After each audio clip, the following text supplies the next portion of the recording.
самолет, по небу летом лед, а пароход тихим ходом ход, а мы едем в соседнее село на охот.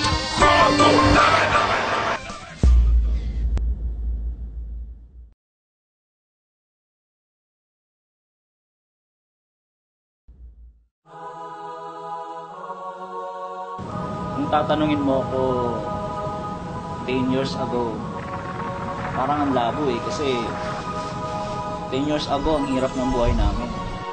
Kasi 500 pesos, naalala ko pa, pinagkakasya ng mother ko yon sa isang linggo. Ako nga pala si Brian Bibe, tubong Bicol, 30 years old, and isa po ako sa mga pinakabatang naging successful sa AIM Global.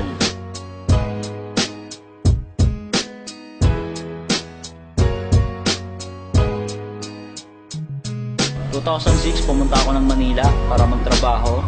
Dati po akong SM Promodizer. Ngayon po, 6 years ko nang kinakarar ang AIM Global.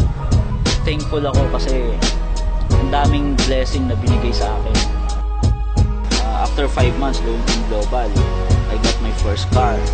So doon pa lang talagang baliw na ako kasi sino ba naman ako dati? Expected ko lang talaga extra income. Pero yun nga, binigay sa akin after 5 months. Nakuha ko yung first car ko na Toyota Vios. Then after that, tumuloy-tuloy na kasi lalo akong nanggigil.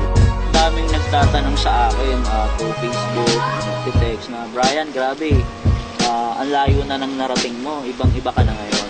Actually, para sa akin naman, pantay-pantay naman lahat ng tao. Kumbaga, kung nakaya ko, I do believe na kaya din nila kasi pare-paras lang naman tayo tao. Kaya lang, nagkakaiba lang tayo sa paniniwala. Kasi ako, kumbaga, nag-start ako sa AIM Global.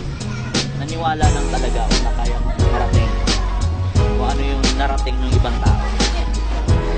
Sa AIM Global, mapapagod ka, mahirapan ka, papawisan ka, magugutom ka. Pero, alam mo, lahat naman ng bagay nakakapagod. Lahat naman ng bagay, lalo na pag in-expect mo malaki, nakakapagod, mapupuyat ka, masasacrifice ka. Pero ang masarap dito sa AIM Global, lahat ng pagod, lahat ng puyat, lahat ng gutom, at lahat ng sacrifices mo, bayad dyan pag nakuha mo na yung gusto mo sa buhay mo.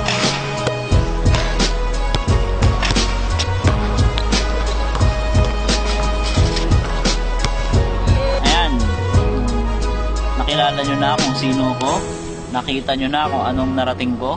Guys, simple lang naman eh. Bago ko narating to, isa lang ginawa ko. Una, nangarap ako para sa family ko. At the same time, para sa akin. Alam ko naman kasi lahat naman tayo nangangarap.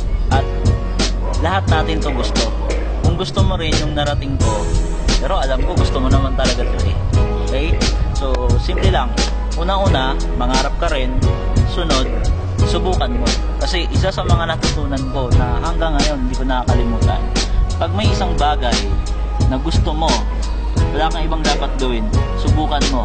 Lalong-lalo na kung ito yung magpapabago ng buhay mo at buhay ng pamilya mo. Napakasarap kasi kung natutulungan mo sila, nabibigay mo yung pangangailangan nila. Kaya guys, sana magkita-kita tayo muli on top. And on that note, God bless and to God be the glory.